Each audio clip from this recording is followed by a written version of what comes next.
Howdy folks, I'm Brian, I'm Amber. and here's some Reddit.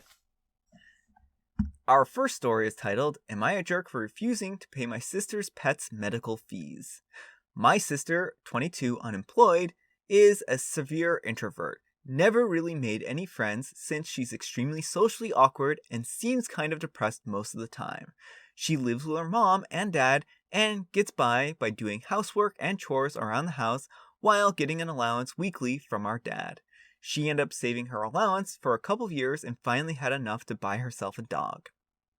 I saw her mood and demeanor change completely. She was a lot more happy and would often go out with her dog for a walk.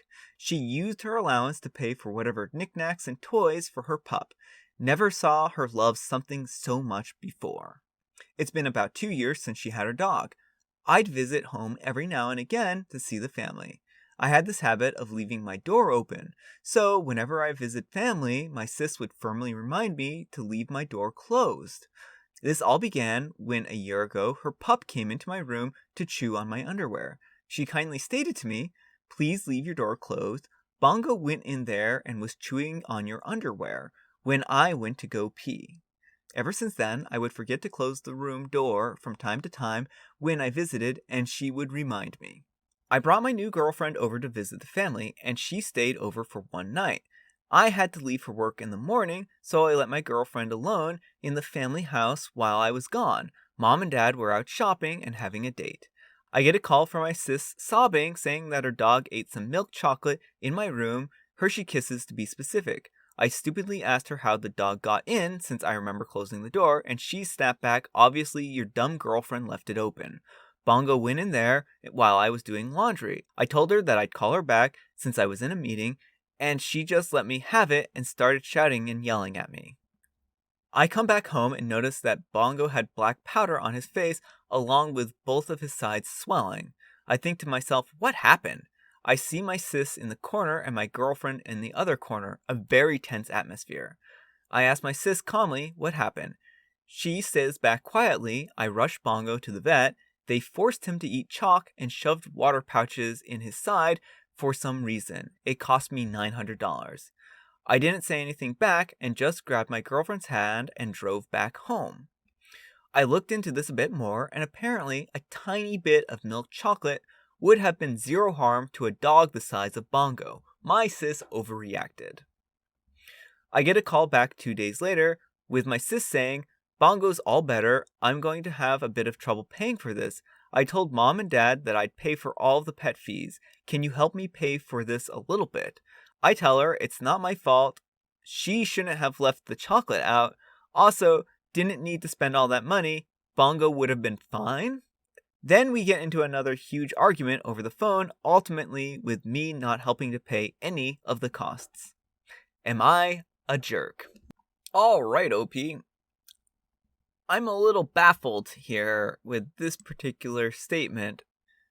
It's not my fault. She shouldn't have left the chocolate out. How did your sister leave chocolate out in your room? Please do enlighten me, because I'm having a bit of a hard time understanding that. It sounds like that you just have not ever put in any effort into keeping that door closed for something that your sister admittedly loves a lot. She adores this pet, she wants to take good care of him, and you said it yourself, you've never seen her care more about something than this dog. And to me, it seems like you're being awfully nonchalant about her care for this animal and not treating it as seriously as she is.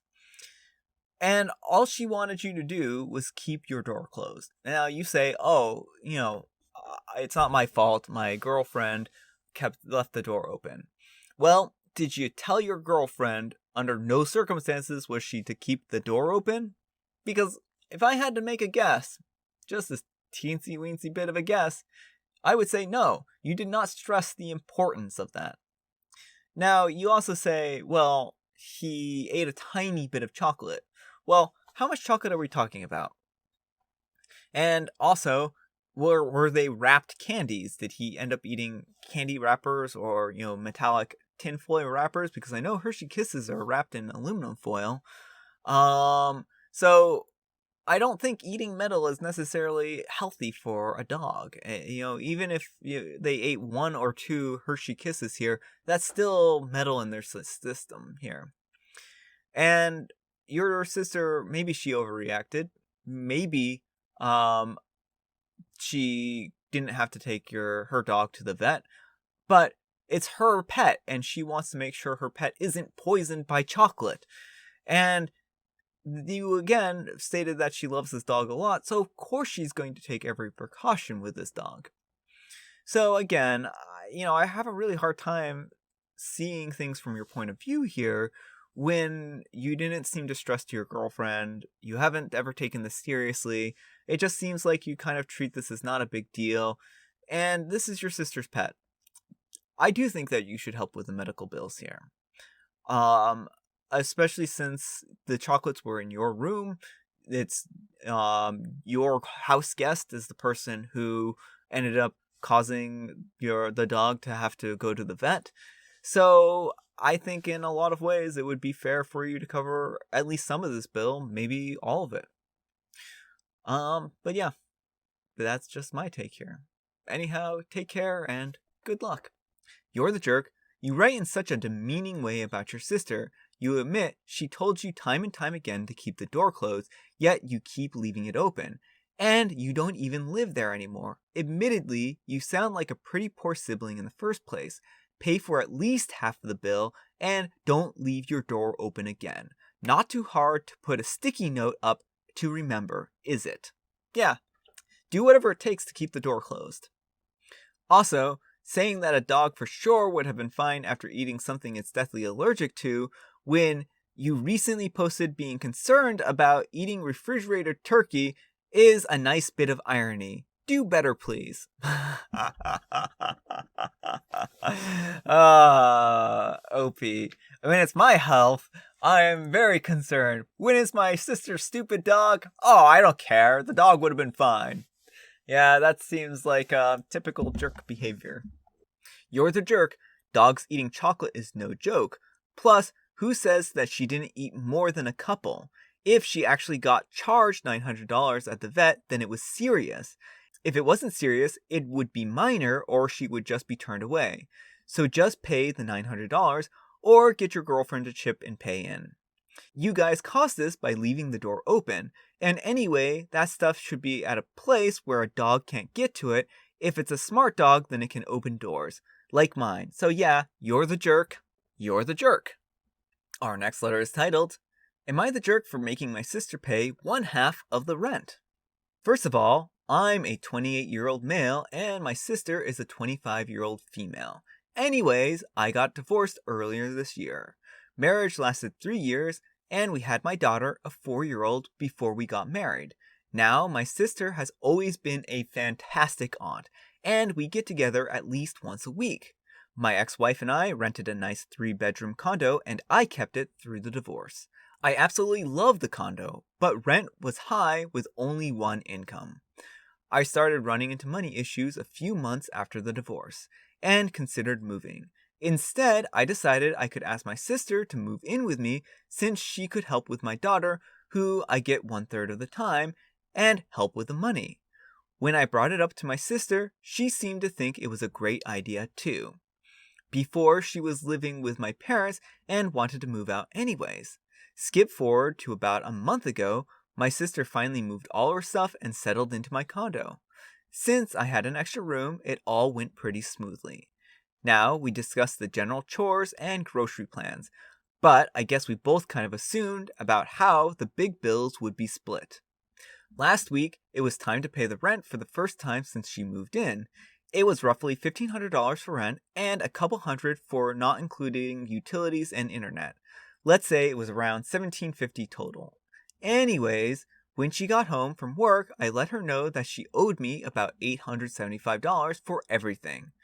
She immediately asked to see the bills.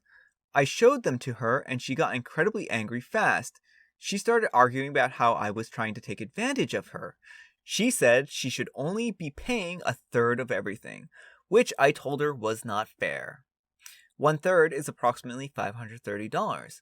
I explained that my daughter is only here 1 week a month, so it's not like she's using 1/3 of the utilities, and she's only 4, so she doesn't rack up any extremely high water bills anyways.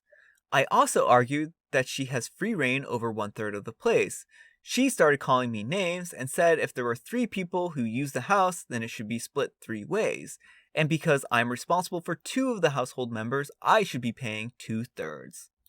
She started yelling about how I didn't discuss this with her beforehand because I knew I was trying to rip her off. I offered to pay an extra $50 in utilities for my daughter, but paying the full 2/3 was ridiculous. She ended up leaving and going back to my parents' house. The next day, she transferred me 1/2 of the money and texted me that she's moving out ASAP. Now I'm feeling pretty guilty because maybe she had a point about me paying more. We haven't spoken to each other since, and I'm not sure what to do. I really did enjoy living with her, and it's too bad that she won't talk to me because of this.